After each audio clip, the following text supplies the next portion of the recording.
pagi, shalom semuanya. Shalom. Juga Bapak Ibu Saudara yang ada di rumah, shalom. Sukacita luar biasa biarlah pagi hari ini turun di untuk setiap kita. Kita percaya saat kita masuk dalam hadirat-Nya, kita datang menyembah Dia. Kemuliaannya turun, menaungi setiap kita, melingkupi hidup kita, amin. Siapkan hati untuk kita boleh menyembah Dia, memberikan yang terbaik. Arahkan seluruh hidup kita pagi ini kepadanya. Dia Allah yang luar biasa itu. Kita percaya Dia yang menuntun hidup kita, yang menolong setiap kita, dan menuntun setiap langkah-langkah kita. Mari sama-sama tundukkan kepala, sama-sama kita mau berdoa. Terima kasih buat pagi hari ini Tuhan. Terima kasih Yesus kami yang luar biasa. Terima kasih Allah Roh Kudus. Terima kasih pagi hari ini kami sangat bersyukur. Kami bersyukur Tuhan.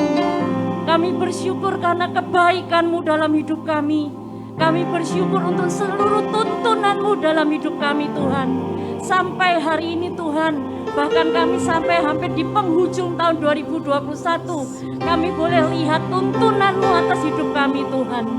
Terima kasih Tuhan, terima kasih. Pagi hari ini Tuhan, kami masuk dalam hadirat-Mu Tuhan.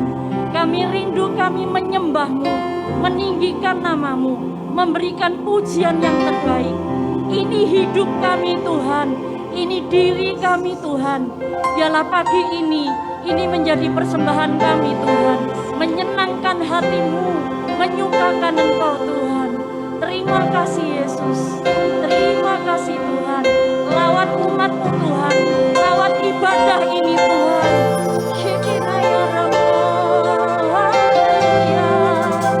Lawatan-Mu terjadi Tuhan.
Allah yang duduk di tahta, kerajaan-Mu tak tergoncangkan Tuhan. Kami mau memuji Engkau di dalam nama Tuhan Yesus. Semuanya siap puji Tuhan. Sama-sama serukan dengan saya.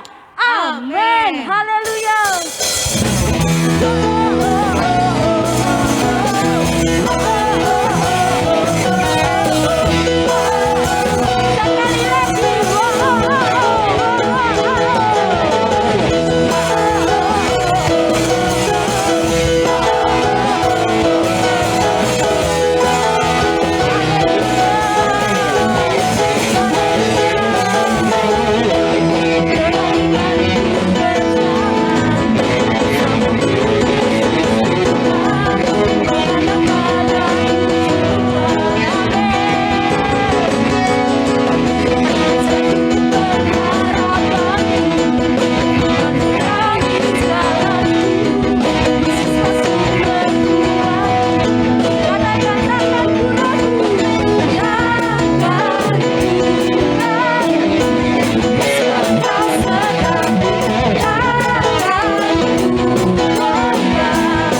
Haleluya, haleluya. Berapa banyak saudara yang percaya diberi kemenangan, amin. Haleluya. Mari kita siapkan hati kita doa syafaat. Bapa di dalam surga, kami mengucap syukur karena kemenangan demi kemenangan sudah kami terima. Dan kami percaya kehidupan kami hidup oleh karena kasih Tuhan. Terima kasih Tuhan, kami sebentar satu hati untuk berdoa buat bangsa negara kami yang kami cintai. Bapa di surga, pulihkan Indonesia, pulihkan bangsa kami, jauhkan dari segala mara bahaya. Kalau ada bencana Gunung Semeru, kami percaya Tuhan beracara, Tuhan turut bekerja, dan Tuhan memulihkan Indonesia. Ampuni bangsa kami, ampuni Indonesia Tuhan, dari segala dosa-dosa yang kami lakukan. Biarlah Tuhan persatukan dan kami bersatu membangun Indonesia yang penuh masa depan. Tuhan berkati Indonesia Tuhan. Biarlah pemimpin kami yang tertinggi, Presiden, Menteri, aparatur negara sampai yang terendah RT RW. Tuhan berkati, Tuhan pakai, Tuhan pulihkan kehidupannya. Biar mereka yang Tuhan pilih menjadi takut akan Tuhan. Mereka boleh bertanggung jawab dan Tuhan berikan hikmat akal budi untuk membangun Indonesia, untuk membangun negeri ini penuh dengan papan sandang pangan. Terima kasih Tuhan. Kami berdoa buat gereja Tuhan di tempat ini. Biar gereja di tempat ini, Narwastu Mujizat, semakin berkembang, semakin dipakai Tuhan, dan nama Tuhan dipermuliakan di tempat ini. Berkati jiwa-jiwa yang ada di tempat ini, yang ibadah hari ini di dalam maupun di luar, di rumah. Pulihkan keadaan umat-Mu di tempat ini Tuhan. Yang sakit Tuhan sembuhkan, yang lemah Tuhan kuatkan. Bahkan yang berbeban berat, Tuhan angkat bebannya. Dan Tuhan berikan kekuatan, kesehatan buat umat-Mu di tempat ini Tuhan. Dari pekerjaan, rumah tangga, sekolah, Tuhan berkati, Tuhan pulihkan. Terima kasih Tuhan. Kami percaya Tuhan menjamah setiap umat-Mu di tempat ini. Dengan kuat kuasa Roh Kudus, urapan-Mu terus mengalir atas kehidupan kami. Berkati Bapak Ibu Gembala yang memimpin, berkati kekuatan kesehatannya, bahkan anak-anaknya Tuhan berkati. Dimanapun beliau keluarga berada, Tuhan menyertai dan memberkati. Tuhan cukupi apa yang diperlukan. Biarlah nama Tuhan saja dipermuliakan. Terima kasih Tuhan Yesus. Terima kasih. Satukan setiap umat-Mu di tempat ini dari jemaat pelayan Tuhan, supaya kami bersatu membangun gereja Tuhan di tempat ini dengan penuh tanggung jawab, dengan penuh setia kepada Tuhan. Terima kasih Tuhan. Kami serahkan doa syafaat ini ke dalam tangan Tuhan. Kami sebentar mau memberi yang terbaik untuk pekerjaan Tuhan di tempat ini. Berkati persembahan yang kami berikan. Biarlah persembahan ini untuk memperluas pekerjaan Tuhan di tempat ini. Dan kuduskan, sucikan persembahan yang kami beri. Berkati jemaat Tuhan yang sudah memberi maupun yang belum Tuhan. Terima kasih Tuhan Yesus. Kami menyerahkan doa kami ini ke dalam tangan Tuhan. Di dalam nama Tuhan Yesus kami berdoa dan mengucap syukur. Haleluya. Amin. Jemaat dipersilakan duduk kembali. Persembahan bisa dijalankan. Persembahan berjalan 2 kali. Persembahan yang pertama adalah untuk operasional gereja, dan persembahan yang kedua adalah untuk diakonia. Untuk Bapak Ibu yang memberikan persembahan melalui rekening gereja, bisa melalui rekening gereja yang baru atas nama GBI Narwastu Mujizat. Mungkin bisa ditayangkan nomor rekening gereja yang baru. Ya, bisa ditayangkan melalui rekening Narwastu Mujizat. Bisa diberikan ke rekening Narwastu Mujizat, atau di belakang di dekat sound itu, kalau misalnya Bapak Ibu mau memberikan persembahan apapun, bisa dengan QR, di situ sudah ada ya, bisa di scan di situ, ada tanda QR di situ di dekat sound di situ, Bapak Ibu juga bisa memberikannya di sana. Ya, ini rekening baru kita atas nama GBI Narwastu Mujizat di BCA 7625678897. Ya, itu rekening yang baru. Baik Bapak Ibu, kalau Bapak Ibu sudah menerima amplop Natal, ya amplop Natal, biarlah amplop Natal ini Bapak Ibu bisa berdoa lebih dulu, ya.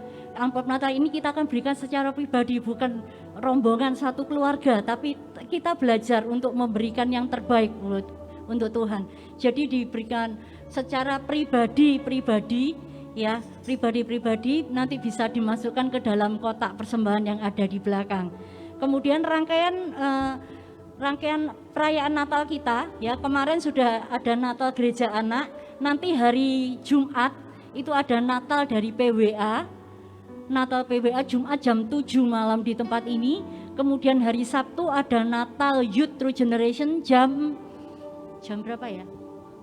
Jam 6, setengah 6. Jam setengah 6 di tempat ini, ya. Kemudian Natal umum nanti tanggal 25 Desember jam 10 pagi seperti ibadah kita biasa hari Sabtu, ya. Hari Sabtu nanti seperti biasa jam 10 pagi kita beribadah di tempat ini. Dan Bapak Ibu yang rindu hadir untuk ibadah Natal, nanti setelah selesai ibadah itu linknya akan dibuka. Ya, memang belum ada link, jadi nanti setelah ibadah ini linknya sudah dibuka dan Bapak Ibu boleh mendaftar. Ya, silakan mendaftar. Kemudian kalau tadi kita tahu ada bencana Gunung Semeru yang meletus, ya, baik dari Gereja Bethel Indonesia kita akan memberikan dukungan untuk mereka yang mengalami musibah dalam bentuk uang tunai. Ya, jadi bukan dalam bentuk barang tapi uang tunai. Bapak Ibu jika ingin berpartisipasi bisa memberikan persembahan, bisa melalui kotak di belakang, bisa dimasukkan ke kotak dengan catatan diberi tulisan untuk persembahan untuk Semeru, atau juga bisa diberikan lewat rekening gereja, dan itu cuma 1 minggu berlaku dari hari ini sampai minggu depan selesai ibadah. Ya, minggu depan jam 12.00 selesai ibadah. Kita memang buka cuma 1 minggu. Setelah itu kami akan salurkan ke Gereja Bethel Indonesia untuk bisa diserahkan untuk saudara-saudara kita yang ada di Semeru. Haleluya. Demikian pengumuman untuk hari ini. Kita akan siapkan hati kita untuk kita masuk dalam pemberitaan firman Tuhan. Firman Tuhan pagi hari ini akan dilayani oleh Bapak Pendeta Doni Tatimu. Siapkan hatimu, arahkan hatimu. Kami percaya firman-Mu luar biasa untuk setiap kami, Tuhan. Kami percaya firman-Mu menguatkan setiap kami. Terima kasih Tuhan, terima kasih Yesus. Terima kasih.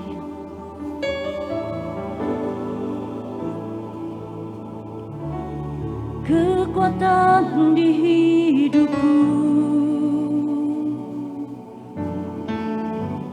ku dapat di dalam-Mu.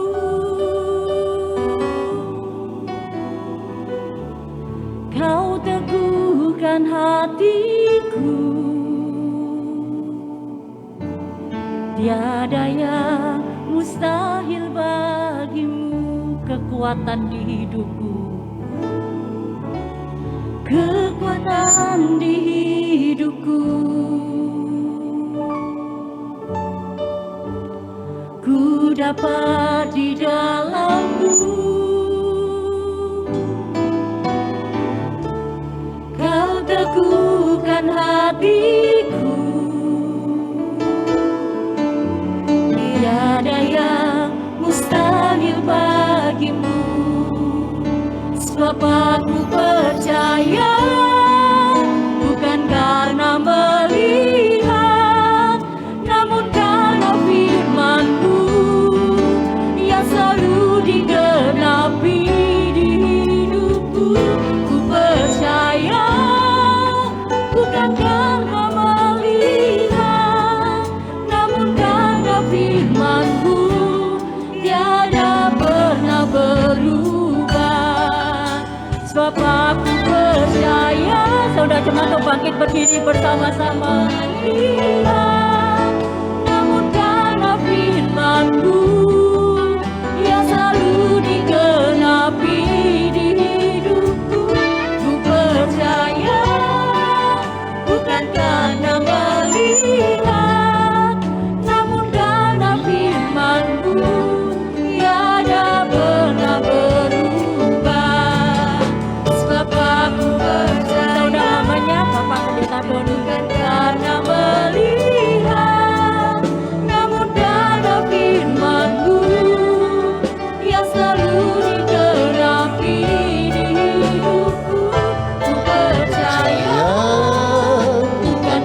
karena melihat, namun karena firman-Mu tiada pernah berubah. Sebab aku percaya, bukan karena melihat, namun karena firman-Mu yang selalu digenapi. Percaya Bukan karena melihat, namun karena firman-Mu tiada pernah berubah. Namun karena firman-Mu tiada pernah berubah. Namun karena firman-Mu tiada pernah berubah. Bapa kami dalam surga, dalam nama Tuhan Yesus Kristus, terima kasih biarlah kembali lagi kami ditundukkan oleh suara kebenaran firman-Mu. Bukan suara keegoisan kami, bukan suara kesombongan kami, bukan suara keserakahan kami, bukan suara sakit hatian kami, kekecewaan kami, bukan suara kerendahan rasa diri kami, tetapi benar-benar firman yang mengangkat, firman yang menghibur, firman yang memulihkan itu berkuasa lebih daripada suara-suara yang lain dalam hidup kami. Terima kasih Roh Kudus, bekerjalah, tuntun setiap kami, sebab bukankah firman-Mu berkata bahwa firman itu pelita bagi kaki kami dan terang bagi jalan kami. Biarlah kami berjalan dalam kebenaran firman-Mu, biarlah kami hidup sesuai dengan firman-Mu. Dengan demikian kami hidup untuk memuliakan Tuhan. Terima kasih Bapa dalam surga, urapi setiap kami, hamba berdoa, Roh Kudus bekerja di tengah-tengah kami, urapi setiap kami. Bukankah urapan itu yang mengajar kami? Urapi kami supaya kami mengerti, urapi kami supaya kami memahami, dan urapi kami supaya kami mampu melakukan. Dalam nama Yesus Kristus kami sudah berdoa, dan setiap kita yang mengasihi Dia, sama-sama kita katakan amin, amin. Silakan duduk, shalom. Ya, sekali lagi shalom. Ya, 2 Samuel pasal 23 ayat 8 sampai ayat yang ke-12. 2 Samuel pasal 23 ayat 8 sampai ayat yang ke-12. Di sana Anda akan menemukan daftar dari apa yang disebut sebagai triwira dalam Alkitab. Triwira adalah 3 perwira, tiga perwira pahlawan yang paling hebat, yang paling kuat yang dimiliki oleh Daud. Selain daripada triwira, Daud punya 30 jenderal juga, 30 perwira yang hebat. Tetapi Alkitab berkata bahwa sekalipun 30 jenderal dan perwira Daud ini sangat kuat, tetapi mereka tetap tidak bisa mengalahkan satupun daripada triwira. Jadi triwira ini adalah top 3 orang terbesar, terkuat, terhebat dalam tentaranya Daud. Nah, mari kita perhatikan nama-nama triwira dan apa yang mampu mereka lakukan. Mengapa mereka menjadi bagian dari triwira? Kemampuan apa yang mereka miliki, dan saya percaya 3 kemampuan yang diajarkan oleh masing-masing triwira ini penting dalam kehidupan setiap kita. 2 Samuel pasal 23 ayat 8, inilah nama para pahlawan yang mengiringi Daud. Isbaal orang Hakmoni, kepala triwira, dia mengayunkan tombaknya melawan 800 orang yang tertikam mati dalam satu pertempuran. Ayat 9, dan sesudah dia ada Eleazar anak Dodo, anak orang Ahohi, dia termasuk ketiga pahlawan itu. Dia ada bersama-sama Daud ketika mereka mengolok-olok orang Filistin yang telah berkumpul di sana untuk berperang, padahal orang-orang Israel telah mengundurkan diri. Tetapi dia bangkit dan membunuh demikian banyak orang Filistin sampai tangannya lesu dan tinggal melekat pada pedangnya.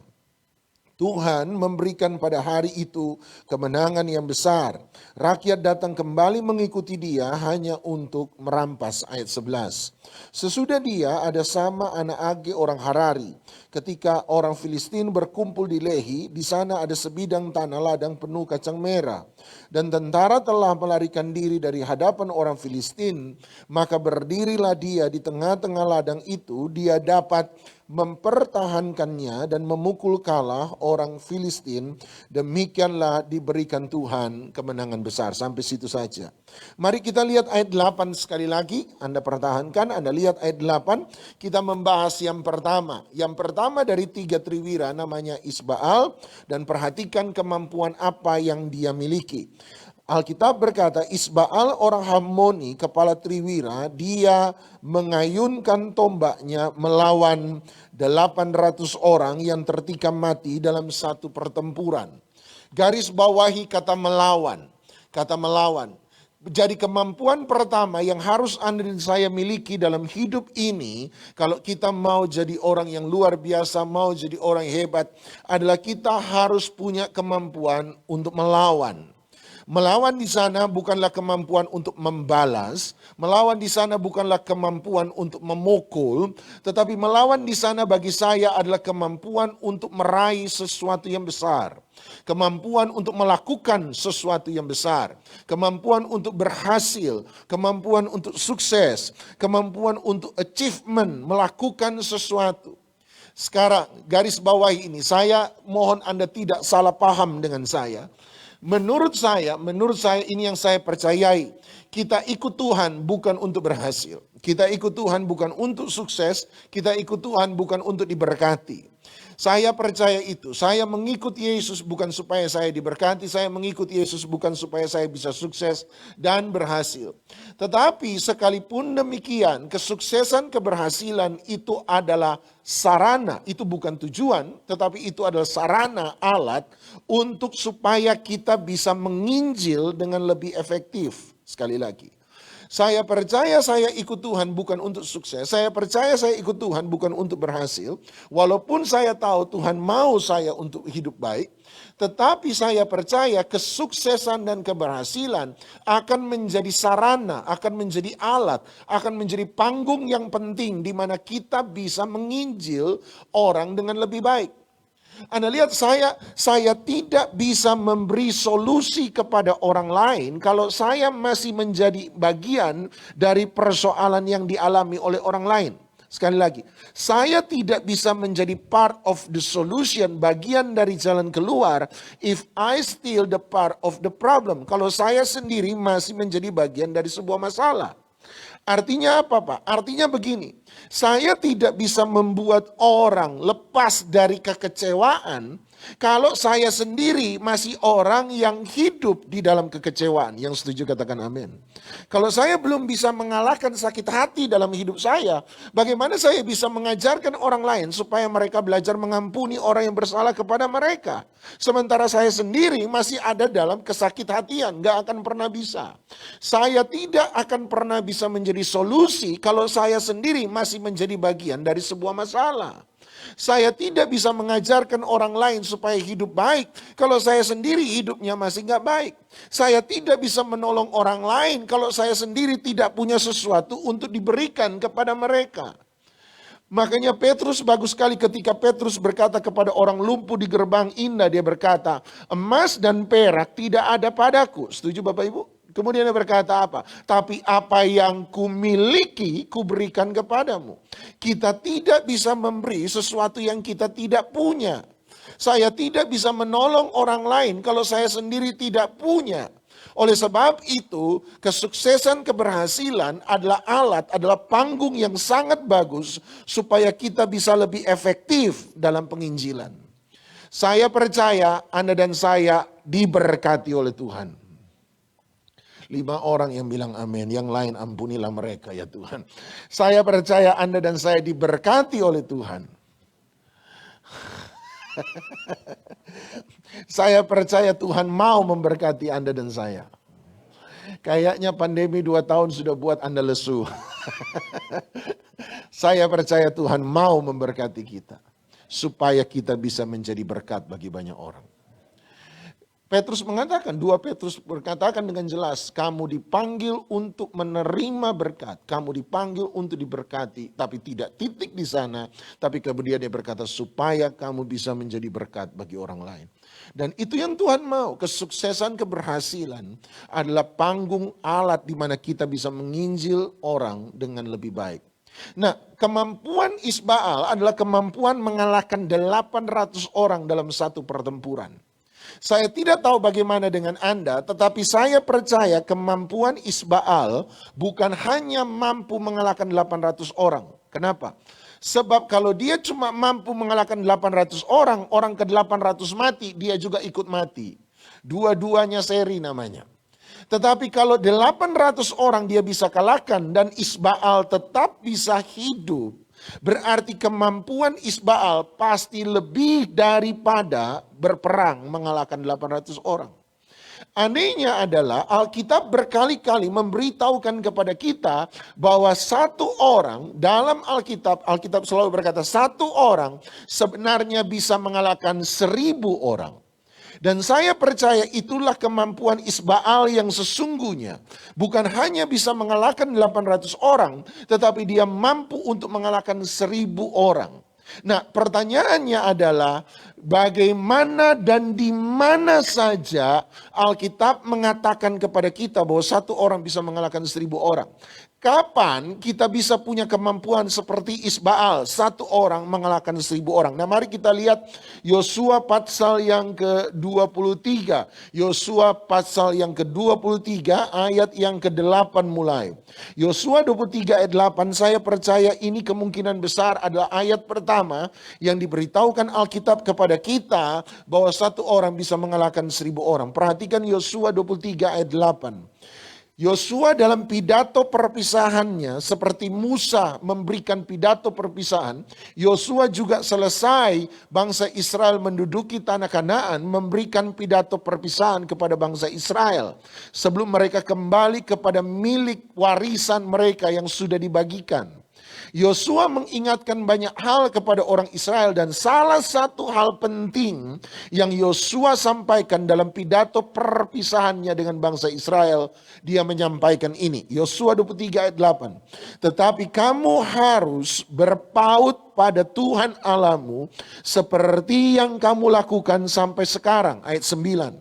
Bukankah Tuhan telah menghalau bangsa-bangsa yang besar dan kuat dari depanmu, dan akan kamu ini seorang pun tidak ada yang tahan menghadapi kamu sampai sekarang. Ayat 10 sama-sama. 1, 2, 3. Satu orang saja daripada kamu dapat mengejar berapa orang?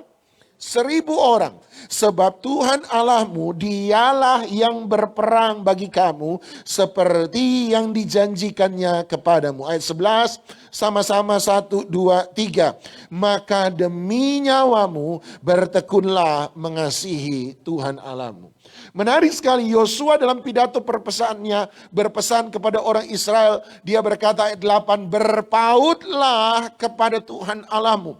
Punyalah hubungan yang baik dengan Tuhan. Bergantunglah kepada Dia, andalkanlah Dia. Jangan pernah meninggalkan Dia. Kenapa? Sebab kalau kamu punya hubungan yang baik dengan Tuhan, maka engkau ada di dalam Dia, Dia ada di dalam engkau. Dan satu kali apabila engkau menghadapi lawan-lawanmu, maka Tuhanlah yang akan berperang bagi kamu melalui engkau, sehingga satu orang di antara kamu dapat berperang melawan 1000 orang.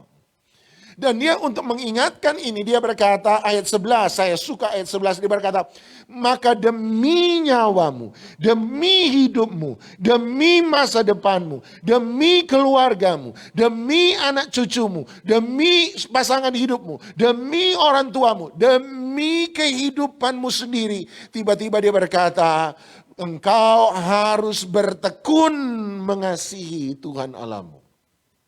Kapan satu orang bisa mengalahkan 1000 orang? Menurut Yosua 23 sederhana. Satu orang bisa mengalahkan 1000 orang ketika kita punya hubungan yang baik dengan dia. Ketika kita punya relasi dengan Tuhan, kita bergantung kepada Tuhan. Ini mengingatkan saya tentang hukum terutama dan pertama yang disampaikan oleh Tuhan Yesus. Ketika Tuhan Yesus berkata, hukum terutama dan pertama ialah apa Bapak Ibu? Kasihilah Tuhan Allahmu dengan garis bawahi kata segenap. Berarti Tuhan tidak pernah minta banyak dalam kehidupan kita, enggak pernah. Tuhan cuma minta satu. Tuhan tidak pernah minta banyak dari kita. Tuhan cuma minta satu dari kita. Apa itu? Tuhan cuma minta semua. Sama-sama bilang Tuhan gak minta banyak. Sama-sama bilang Tuhan gak minta banyak. Sama-sama bilang Tuhan cuma minta satu. Sama-sama bilang Tuhan cuma minta semua. Tuhan gak pernah minta banyak. Dia tidak pernah minta 70% dari hidup Anda. Dia gak pernah minta 80% dari waktu Anda. Dia gak pernah minta 90% dari kemampuan Anda. Dia gak pernah minta bahkan 99% dari penghasilan Anda. Enggak.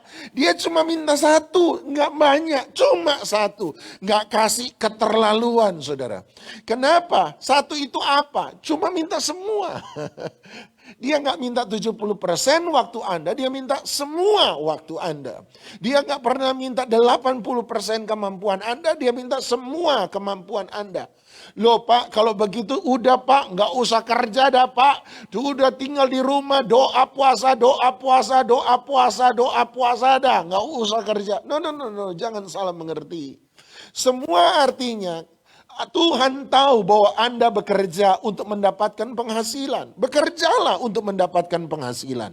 Tetapi kalau Anda bekerja sekalipun untuk mendapatkan penghasilan, saran saya, nasihat saya memperingatkan Anda, tetaplah bekerja untuk kemuliaan Tuhan. Saya tahu bahwa Anda menikah karena Anda menikah orang yang Anda cintai. Sekarang kalau Anda mau nikah dengan orang yang Anda cintai, cintailah orang itu dan menikahlah dengan dia. Tetapi kalau Anda menikah dengan orang yang Anda cintai sekalipun demikian, tetapi biarlah pernikahan Anda adalah pernikahan yang memuliakan Tuhan. Anda berteman dengan seseorang sebab Anda cocok dengan dia. Bertemanlah dengan orang itu. Tetapi ketika Anda berteman dengan orang itu karena sebuah kecocokan, tetapi biarlah pertemananmu tetap menjadi pertemanan yang memuliakan Tuhan. Artinya dia minta segala sesuatu. Dia tidak mau jadi yang pertama. Dia mau jadi segala-galanya dalam hidup Anda dan saya. Mari lihat yang kedua. Kapan Alkitab mengatakan kepada kita bahwa satu orang bisa mengalahkan 1000 orang? Yosua 23 berkata, satu orang dapat mengalahkan 1000 orang ketika kita berpaut kepada Tuhan. Ketika kita mengandalkan Tuhan. Ketika kita punya hubungan yang baik dengan Tuhan. Tapi mari lihat yang kedua, kapan satu orang bisa mengalahkan 1000 orang dalam Alkitab? Hakim-Hakim 15 ayat yang ke-15. Hakim-Hakim 15 bicara tentang satu orang yang bernama Simson. Orang yang paling kuat dalam Alkitab. Nah, mari kita perhatikan apa yang dikatakan Alkitab tentang Simson. Hakim-Hakim 15 ayat 15 berkata, kemudian Simson menemui sebuah tulang rahang keledai yang masih baru. Diulurkannya lah tangannya, dipungutnya dan dipukulnya mati berapa orang? 1000 orang dengan tulang itu. Berkatalah Simson, dengan rahang keledai, bangsa keledai itu kuhajar. Dengan rahang keledai berapa orang? 1000 orang kupukul. Yosua 23 ayat 10 berkata, satu orang bisa mengalahkan 1000 orang ketika dia punya hubungan yang baik dengan Tuhan. Berpautlah kepada Tuhan Allahmu. Ayat 11, bertekunlah mengasihi Tuhan Allahmu. Tetapi yang kedua, Hakim-Hakim 15 bicara tentang Simson. Dan Simson disebut Alkitab orang yang bisa mengalahkan 1000 orang.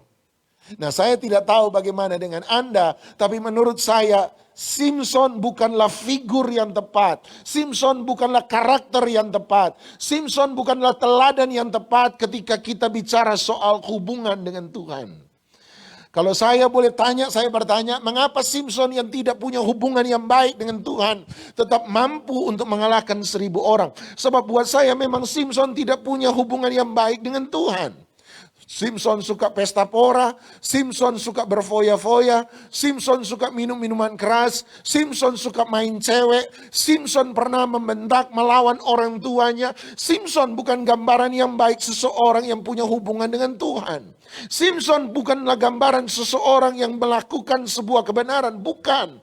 Tapi pertanyaannya adalah, sekalipun demikian, kenapa Simson tetap bisa mengalahkan 1000 orang? Maka berarti ada poin kedua yang berbeda dengan poin pertama. Mengapa seseorang bisa mengalahkan 1000 orang? Jawaban sederhananya adalah sebab Simson diurapi oleh Tuhan. Simson diurapi oleh Tuhan. Dan saya percaya tidak akan ada yang protes ketika saya berkata Simson kuat sebab dia diurapi oleh Tuhan. Pengurapan seperti keselamatan. Pengurapan seperti keselamatan adalah pemberian Tuhan. Karena itu adalah pemberian Tuhan, berarti itu adalah hak prerogatifnya Tuhan. Tuhan memberikan sesuatu kepada seseorang, seringkali dia tidak memandang orang itu layak atau tidak layak untuk menerima pemberiannya, tetapi dia memberikan sebuah pemberian kepada seseorang. Dia mengurapi orang itu supaya orang itu bisa menyelesaikan tugas yang dia perintahkan untuk orang itu selesaikan. Sekali lagi, Tuhan mengurapi Simson, bukan persoalan Simson layak untuk menerima pengurapan itu. Sebab Tuhan mengurapi orang itu layak ataupun tidak layak. Saya suka bilang begini, kalau Tuhan bisa pakai keledai Bileam menegur Bileam, percayalah Tuhan bisa pakai preman untuk menegur Anda. Kalau Tuhan bisa pakai burung gagak Elia untuk memberi makan kepada Elia di sungai Kerit, berarti dia bisa pakai siapa saja untuk menyelesaikan tugas yang dia kehendaki untuk orang itu selesaikan. Pengurapan tidak bicara soal Anda layak atau tidak layak. Pengurapan bicara soal ada tugas yang harus Anda dan saya selesaikan. Kisah Rasul 1 ketika bicara tentang Roh Kudus, Tuhan Yesus berkata, tunggu Roh Kudus supaya engkau dipenuhi di Yerusalem. Sebab kalau Roh Kudus turun ke atas kamu, maka kamu akan menerima kuasa. Kuasa untuk apa? Menjadi saksi. Anda lihat, urapan itu diberikan bukan soal kita layak atau tidak layak. Pengurapan itu diberikan supaya kita bisa menyelesaikan tugas yang dia mau kita selesaikan. Seperti keselamatan. Keselamatan diberikan Tuhan kepada mereka bukan layak atau tidak layak. Keselamatan diberikan kepada siapa yang mau menerima keselamatan itu sendiri. Bahkan Tuhan memberi keselamatan sekalipun kita tidak layak sebenarnya untuk menerimanya. Tetapi dia tetap memberi. Sebab itu adalah bagian dari keinginan dan kehendak Tuhan. Nah, biasanya kalau saya bilang begini, ada yang angkat tangan dan protes sama saya. Pak, kalau begitu Bapak mau bilang, gak apa-apa hidup dalam dosa. Yang penting diurapi Tuhan. Saya akan jawab nomor 1. Saya tidak pernah bilang gak apa-apa hidup dalam dosa asalkan diurapi Tuhan. Saya tidak pernah bilang itu. Saya hanya bilang bahwa Tuhan mengurapi siapa saja yang dia mau untuk supaya orang itu menyelesaikan tugas yang dia kehendaki untuk orang itu selesaikan. Soal layak dan tidak layak Tuhan gak pernah lihat. Yang dia lihat orang itu bisa atau tidak bisa menyelesaikan yang dia mau. Nomor 2. Bukan berarti kalau demikian Tuhan mengurapi siapa saja. Bukan berarti, oh ya kalau begitu gak apa-apa hidup dalam dosa. Yang penting diurapi oleh Tuhan. Kan Simson begitu. Jawaban saya nomor 2, kalau kemudian Anda menggunakan kehidupan Simson sebagai standar pengurapan Tuhan. Nah sekarang saya tanya, akhir hidup Simson bagus atau tidak baik? Tidak baik. Dalam akhir hidupnya dia ditangkap oleh musuh-musuhnya. Dia dipenjara, dia dipasung, dia dibelenggu, dia disiksa, dia dipotong. Dia dianiaya, dia dilukai, dia disakiti, dia dibuat buta. Dia dijadikan badut tertawaan musuh-musuhnya. Kehidupan Simson pada akhirnya tidak baik. Artinya nomor 2, catat baik-baik. Pengurapan tidak pernah menghindarkan kita dari akibat dosa. Pengurapan tidak membuat Anda tidak menerima buah dari dosa Anda sendiri. Tuhan mengurapi Anda, iya, tetapi bukan berarti pengurapan Tuhan dalam hidup Anda membuat Anda tidak akan menerima buah hasil dari dosa Anda sendiri. Apa yang Anda tabur pasti satu kali akan Anda tuai. Demikian pula dengan dosa. Pengurapan, tapi saya diurapi oleh Tuhan. Gak peduli. Urapan tidak akan pernah membuat Anda terhindar dari hukuman penghakiman dosa. Tidak akan pernah. Dia mengurapi Anda supaya Anda menyelesaikan tugas. Soal kesalahan yang Anda buat, mau tidak mau Anda harus menanggung akibat dari kesalahan Anda sendiri. Nomor tiga saya perhatikan, kalau Anda melihat sekali lagi Simpson sebagai sebuah standar dalam pengurapan, oke. Tapi yang menarik adalah di akhir hidup Simpson sempat bertobat. Dan ketika Simpson sempat bertobat, Anda tahu Tuhan mengembalikan kekuatan Simpson. Dan hari itu Alkitab mencatat Simpson membuka waktu dia hidup. Ada ayat itu? Betul ada. Berarti menunjukkan kepada kita hidup dalam kekudusan, hidup dalam pertobatan justru akan membuat urapan Tuhan dalam hidup kita menjadi maksimal. Waktu dia bertobat, Tuhan mengembalikan kekuatannya. Alkitab sengaja mencatat bahwa Simpson membunuh lebih banyak musuh-musuhnya pada waktu dia mati daripada dia hidup.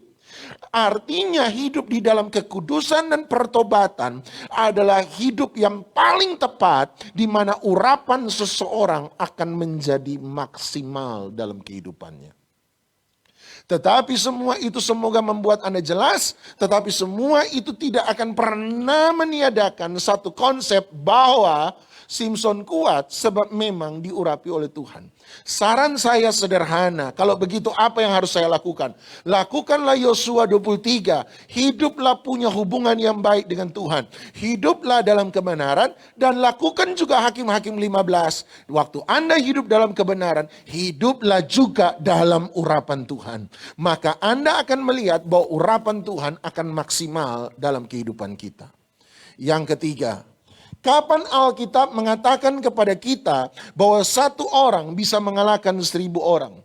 Nomor 1, Yosua 23. Punya hubungan yang baik dengan Tuhan. Hidup dalam sebuah kerjasama yang manis dengan Tuhan. Tuhan ada di dalam kita, kita ada di dalam Dia. Maka Tuhan yang di dalam kita akan menguatkan kita, memampukan kita, mengalahkan semua persoalan dan tantangan dalam hidup kita. Sebab roh yang ada di dalam kita jauh lebih besar daripada roh yang ada dalam dunia ini. Nomor 2, urapan Tuhan, hak prerogatifnya Tuhan. Nomor 1, kerjasama dengan Tuhan. Nomor 2, urapan Tuhan dari pihak Tuhan sendiri. Nomor 3, berarti dari pihak kita sendiri. Mari coba Anda lihat 1 Tawarik pasal 12. 1 Tawarik pasal 12 ayat yang ke-14. Menariknya 1 Tawarik 12 bicara tentang tentara-tentara Daud.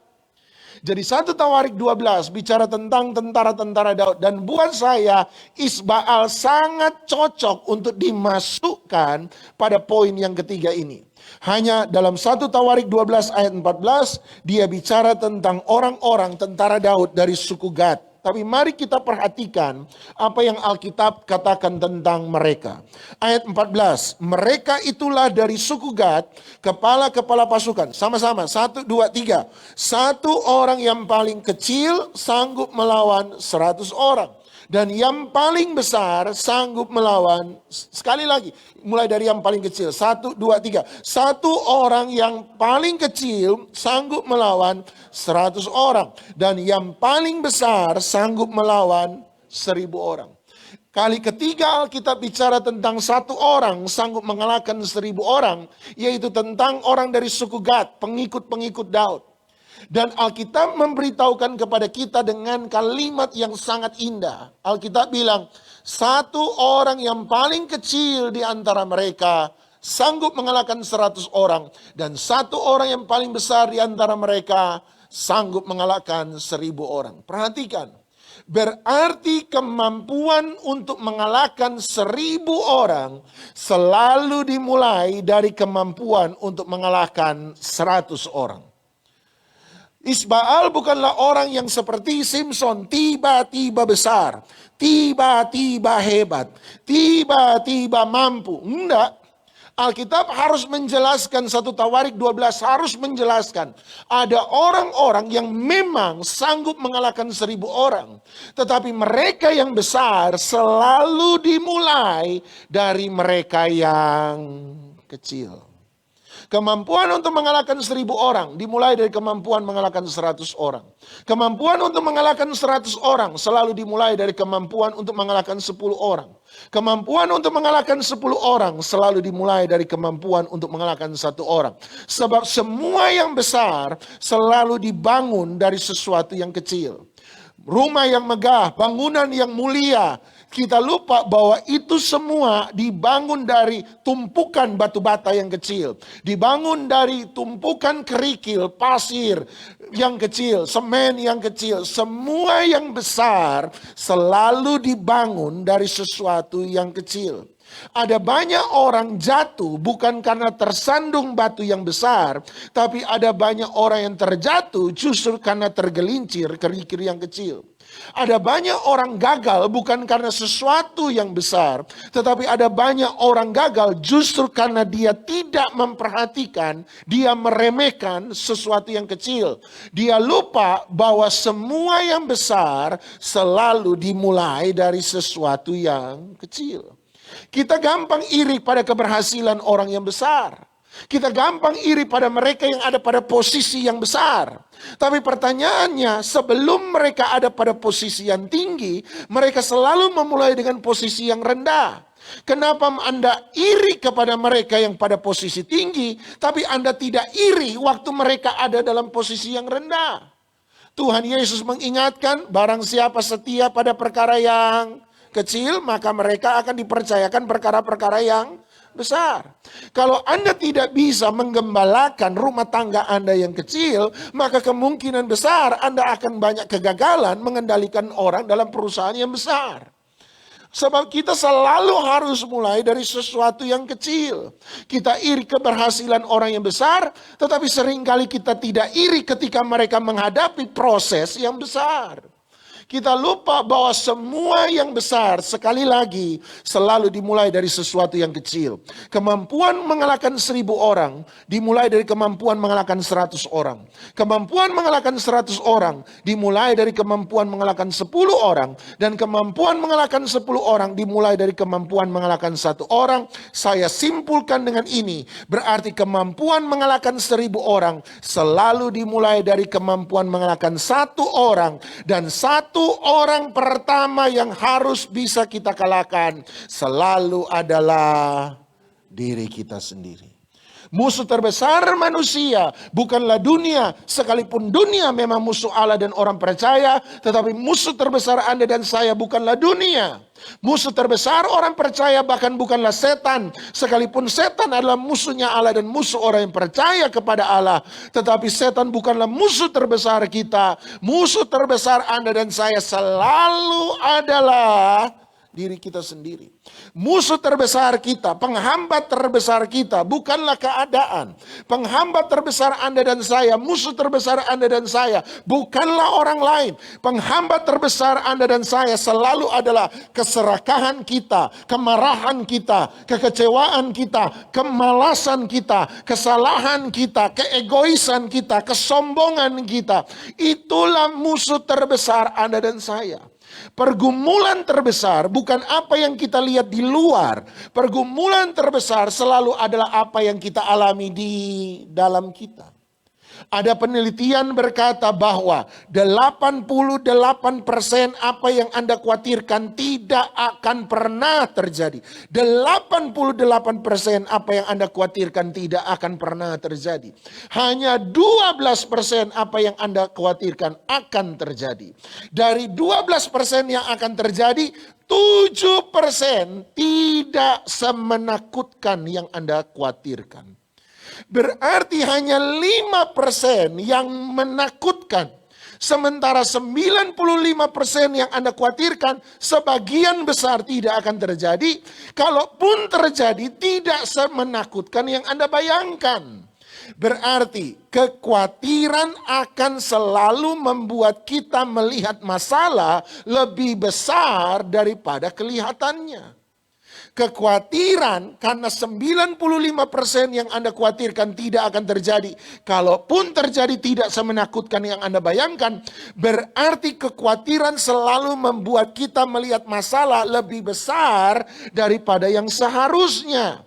Berarti pergumulan terbesar adalah pergumulan yang terjadi di luar atau pergumulan yang terjadi di dalam? Di dalam. Inilah peperangan kita yang sesungguhnya adalah apa yang ada dalam pikiran kita, apa yang ada dalam benak kita, apa yang ada dalam hati kita. Itulah pergumulan kita yang terbesar. Pergumulan terbesar bukanlah pergumulan masalah, pergumulan terbesar adalah pergumulan batin seseorang. Makanya Alkitab harus mengingatkan pada Anda dan saya, jagalah hatimu dengan segala kewaspadaan. Karena dari dalam hati itulah akan mengalir kehidupan. Ketakutan yang Anda pancarkan keluar hanyalah hasil dari ketakutan apa yang ada di dalam Anda. Kemarahan yang Anda tunjukkan dengan kata yang kasar, itu hanya menunjukkan kemarahan yang sebenarnya sudah ada di dalam Anda dan saya. Ini loh tantangan terbesar kita. Satu kali teman saya khotbah tentang Petrus berjalan di atas air. Dan waktu dia khotbah, di tengah-tengah khotbah dia sempat bilang begini, makanya saudara-saudara jangan jadi seperti Petrus.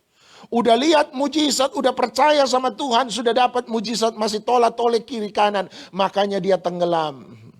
Jangan jadi seperti Petrus. Waktu selesai khotbah, selesai ibadah dalam keadaan santai, saya ngomong sama teman saya, thank you banget loh, saya diberkati dengan khotbahmu hari ini.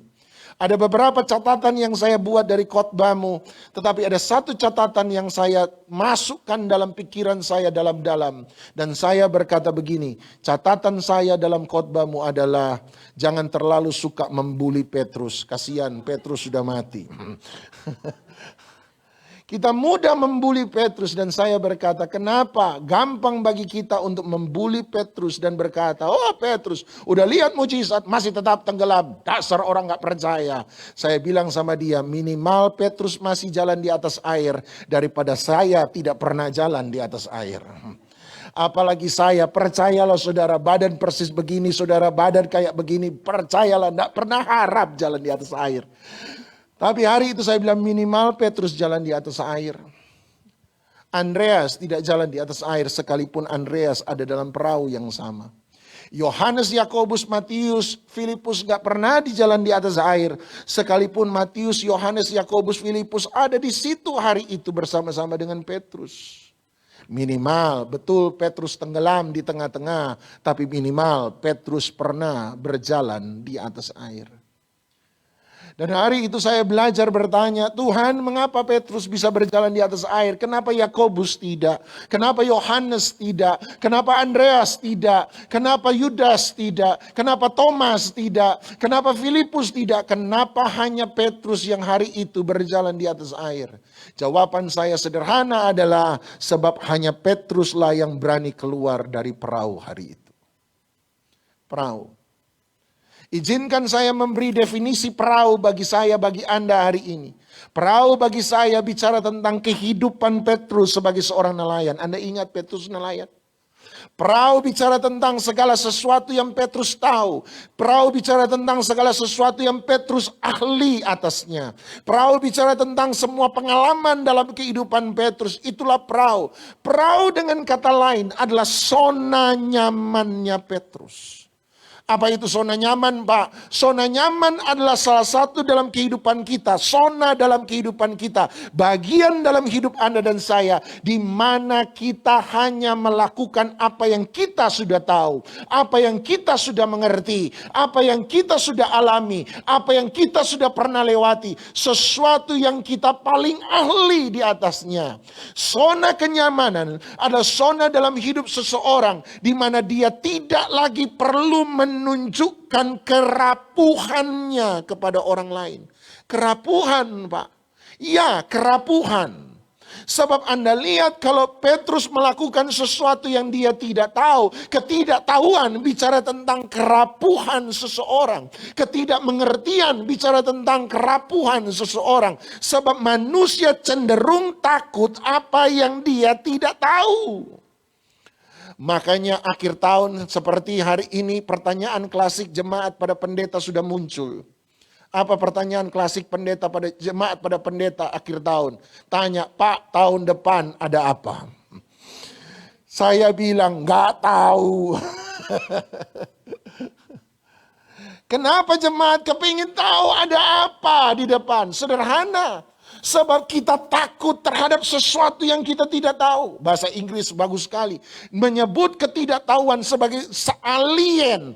Alien, sesuatu yang menakutkan. Gambaran dari sesuatu yang kita tidak pernah bisa atur. Sesuatu yang kita tidak pernah sangka. Dan itulah zona nyaman. Manusia tidak pernah melakukan sesuatu yang dia tidak tahu. Semakin tua orang, seringkali bertanya menjadi sesuatu yang sukar. Kenapa bertanya menjadi sesuatu yang sukar? Sebab bertanya kepada orang yang lebih muda, bertanya sama keluarga masih mau, bertanya pada rekan-rekan yang dia kenal masih mau, tapi bertanya pada karyawan junior di kantormu, kemungkinan besar sebagai orang tua Anda jarang akan melakukannya. Mengapa? Sebab bertanya pada orang yang lebih muda berarti menunjukkan Anda dan saya ini rapuh. Bahwa kita tidak tahu segala-galanya. Kita tidak mengerti segala-galanya. Makanya pendeta kalau diundang sesama pendeta altar call, pendeta paling susah maju altar call. Jemaat masih lebih gampang maju altar call. Kenapa? Sebab kesan jemaat masih ada dosa. Tapi kesan pendeta harus suci. Kalau pendeta maju altar call, jemaat mau bilang apa? Betul? Menunjukkan kerapuhan kita. Kenapa? Sebab itulah comfort zone Anda dan saya. Tapi hari itu hanya Petrus yang bersedia keluar dari comfort zone-nya. Hanya dia yang bersedia keluar dari kerapuhannya. Secara pengalaman sebagai seorang nelayan, Petrus pasti tahu, jangan pernah keluar dari perahu di tengah-tengah badai. Sebab kalau kamu keluar dari perahu di tengah-tengah badai, maka kamu tidak akan pernah hidup. Kamu pasti mati. Itu pengalamannya dia. Itu yang dia tahu. Itu yang dia mengerti. Itu yang dia sudah alami berhari-hari. Ini buktinya pengalaman saya. Tapi hari itu luar biasa. Dia berani mengambil keputusan keluar dari comfort zone-nya.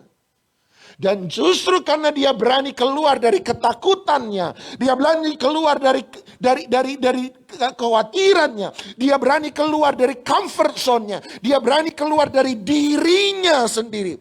Dia berani mengambil langkah pertama untuk keluar. Kita tahu bahwa langkah yang paling menakutkan bukanlah langkah ke-10. Langkah yang paling menakutkan bukanlah langkah ke-100. Langkah yang paling menakutkan selalu adalah langkah pertama. Tapi waktu dia ambil langkah pertama, disitulah kemenangan itu terjadi. Makanya iman bukan cuma bilang percaya. Iman adalah bertindak dengan percaya. Dia keluar. Dan justru karena dia keluar, dia percaya pada perkataan Yesus lebih daripada badai. Hari itu minimal dia belajar berjalan di atas air. Badai yang dimaksudkan untuk menenggelamkan Petrus, hari itu menjadi badai yang menopang Petrus ada lebih tinggi daripada semua orang lain. 2022 ada apa, Pak? Jawaban saya tidak tahu. Sebagian pendeta akan mencoba optimis, sebagian pendeta akan mencoba pesimis, sebagian pendeta wait and see. Tapi saya mau bilang begini, justru bukankah karena misteri itu, karena kita tidak tahu ada apa di 2022, sama seperti Petrus, bukankah ini saatnya bagi kita untuk percaya pada Tuhan sungguh-sungguh? Bukan hanya berkata saya percaya, tapi mari ambil langkah pertama, dan biarlah langkah pertama kita adalah langkah dengan iman. Percaya pada Tuhan bahwa semua yang dia firmankan, ya dan amin. Maka persoalan yang dimaksudkan untuk menghancurkan Anda akan menjadi persoalan di mana Anda diangkat dan dipromosi lebih daripada orang lain. Ada apa 2022? Tidak tahu. Apa yang harus saya lakukan ketika saya memasuki sesuatu yang saya tidak tahu? Sederhana, percaya saja. bahwa Tuhan yang pegang masa depan, Dia sanggup mengendalikan segala sesuatu. Menakutkan Pak? Ya, tapi saya percaya ambil langkah pertama dengan iman. Maka Anda akan melihat Anda berjalan di atas kemustahilan. Anda jalan di atas badai. Kembangkan kemampuan kita. Belajar percaya. Belajar mengalahkan ketakutan kita sendiri. Percaya pada Yesus. Firman-Mu berkata, Kau besertaku. Hari ini dimanapun Anda berada, online maupun onsite, undangan Tuhan tetap sama. Seperti Tuhan mengundang Petrus, Dia berkata, mari datanglah. Dan kalau Dia yang perintah, Dia yang jamin hidup kita. Lakukan apa yang Dia perkatakan, maka kita akan melihat mujizat demi mujizat. Badai yang dimaksudkan untuk menghancurkan Anda, tidak akan menghancurkan Anda, tapi justru mengangkat Anda tinggi dibandingkan semua orang yang lain. Firman-Mu berkata, Kau besertaku, maka kuat roh dan jiwaku. Tangan-Mu Tuhan selalu ku nantikan, di setiap langkahku percaya. Firman-Mu berkata, Kau besertaku.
Persoalan Anda juga nggak tahu apa yang menjadi persoalan saya.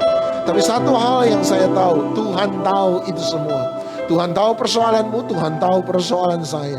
Dan hari ini saya percaya bahwa Tuhan itu baik, sangat baik. Tuhan luar biasa. Dia mau supaya Anda dan saya bangkit dari setiap kegagalan dan keterpurukan kita. Tapi di waktu yang sama Dia mau kita keluar dari kenyamanan kita. Hari ini belajar untuk mengalahkan level kita. Dan mari kita naik pada level yang tinggi. Biarlah 2022 kita menjadi the better version of ourselves. Kita menjadi versi yang lebih baik daripada diri kita. Kita menjadi lebih percaya, kita menjadi lebih sungguh-sungguh, kita menjadi lebih aktif dalam Tuhan, kita menjadi lebih aktif dalam keluarga, kita menjadi orang yang diberkati, kita menjadi orang yang kuat, lebih kuat daripada sebelumnya. Kita menjadi orang yang lebih berbelas kasihan kepada orang lain. Kita peduli pada orang lain. Tapi hari ini mari kita belajar mengalahkan zona nyaman dalam hidup Anda dan saya. Saya ingat Yosua 23 ayat 11. Hari ini terus saya ingat. Maka demi nyawamu, demi hidupmu, demi masa depanmu, demi tahun-tahun yang baik ke depan, demi segala sesuatu yang Tuhan sudah janjikan dalam hidupmu, demi keluargamu, demi anak-anakmu, demi cucumu, demi pasanganmu, demi mereka, demi saudaramu, demi orang tuamu, bertekunlah mengasihi Tuhan Allahmu. Belajar bergantung pada Dia hari ini. Belajar bergantung pada Dia. Ya, badai mungkin besar, tetapi badai yang besar selama kita percaya tidak akan pernah menenggelamkan Anda, tapi justru akan jadi promosi Tuhan dalam hidup Anda dan saya. Hari ini mari kita cuma bisa ngomong satu hal. Saya percaya Engkau ya Tuhan. Saya percaya Engkau segala-galanya. Engkau dahsyat, Engkau luar biasa, Engkau perkasa, Engkau ajaib. Hari ini Engkau hadir di tengah-tengah kami. Jamah mereka semua yang ada. Dalam nama Yesus Engkau jamah, Engkau jamah, Engkau jamah. Yang sakit Tuhan sembuhkan, yang lemah Tuhan kuatkan, yang susah Engkau hiburkan, yang sementara jatuh terpuruk Engkau angkat kembali, yang sementara menangis penuh tertolak Engkau peluk mereka. Sementara yang menangis sebab mereka mengalami kesulitan dan kesusahan, Engkau hiburkan mereka ya Tuhan. Dalam nama Yesus mujizat demi mujizat terjadi. Justru di tempat yang bernama Narwastu mujizat, kami akan bawa melihat bahwa mujizat Tuhan akan tetap ada. Tahun 2021 kami bisa selesaikan mujizat. Tahun 2022 kami diberkati, itu pun mujizat. Setiap langkah yang kami ambil adalah langkah mujizat. Setiap langkah yang kami jalani adalah langkah mujizat. Seperti Petrus berjalan di atas air, tiap langkah mujizat, tiap langkah mujizat, tiap langkah adalah mujizat. Kami percaya bahwa setiap langkah yang kami ambil hari-hari ini, setiap langkah adalah mujizat. Bukan karena kami kuat, bukan karena kami mampu, tapi karena Tuhan yang bekerja dalam hidup kami. Dengan sayapmu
kemenangan terjadi. Kami percaya ketika kami menyembah Engkau, kami mengangkat tangan. kemenangan dalam hidup kami pun terjadi. Dalam nama Yesus Engkau jamah. Semua program dan acara yang ada dalam gereja ini, Tuhan, biarlah ada dalam restu dan rencana-Mu, biarlah ada dalam kehendak-Mu. Tapi juga yang paling utama, setiap umat yang ada di tempat ini adalah umat-umat yang mengalami mujizat dan kemenangan daripada Tuhan. Diberkati keluarga-Mu, diberkati masa depan-Mu, diberkati pekerjaan-Mu, diberkati anak-anak-Mu, diberkati studi-Mu, diberkati keluarga besar-Mu, diberkati kemanapun apa yang Engkau kerjakan dan kemanapun kakimu melangkah. Engkau masuk diberkati, Engkau keluar diberkati. Engkau akan naik dan bukan turun, Engkau akan jadi kepala dan bukan ekor. Dalam nama Yesus lakukanlah kehendak Tuhan, lakukanlah firman-Nya. Bersama-sama dengan Dia, andalkan Dia lebih dari segala sesuatu. Maka engkau akan melihat masalah akan menjadi mujizat. Engkau akan melihat peperangan menjadi kemenangan. Engkau akan melihat air mata menjadi mata air kesukaan. Engkau akan melihat bahwa Tuhan sanggup merubah baju duka citamu menjadi baju sukacita, tari-tarian. Dalam nama Yesus, terimalah segala berkat daripada Allah Bapa, cinta kasih sayang dan syafaat daripada Tuhan Yesus Kristus, persekutuan, penghiburan, kekuatan, sukacita, damai sejahtera, Roh Kudus menyertai kita semua, menjadikan kita terang di tengah-tengah kegelapan, garam di tengah-tengah ketawaran, kesaksian bagi mereka yang terhilang, penghiburan bagi mereka yang meneteskan air mata, menjadikan kita kekuatan bagi mereka yang lemah, dan menjadikan kita berkat bagi mereka yang membutuhkan. Biarlah berkat ini tinggal tetap dalam hidupmu, rumah tangga keluargamu, mulai dari hari ini sampai selama-lamanya. Di dalam nama Tuhan Yesus Kristus, yang percaya, dilawat, diberkati Tuhan. Sama-sama kita katakan, amin.